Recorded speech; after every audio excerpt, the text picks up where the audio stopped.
And Governor Cuomo also issued the MTA an ultimatum today. Do something about the problems caused by all of the homeless people on the subway or else.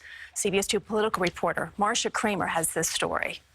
It was the epitome of subway madness. A sleeping homeless man taking up several seats becomes so enraged at being awakened, he takes out a hammer and threatens terrified passengers.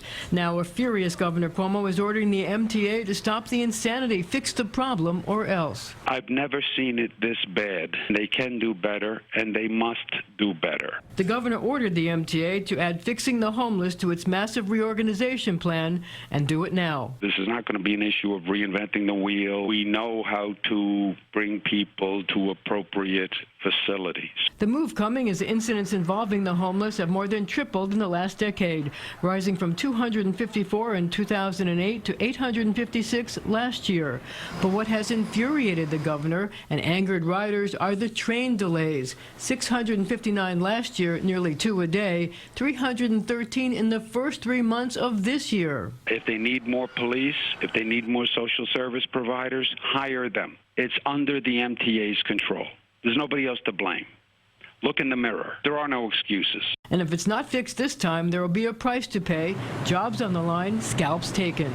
The buck stops with the board of directors first.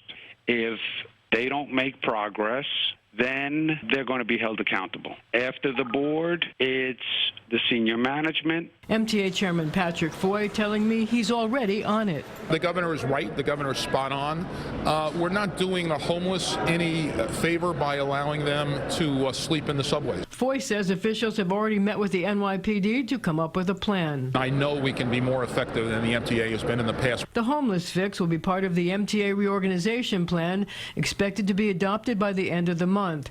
It will include combining duplicative back office departments to save hundreds of millions of dollars, a move that could result in several thousand people losing their jobs. It's about better delivery of customer service on the subways, the buses, the commuter rails.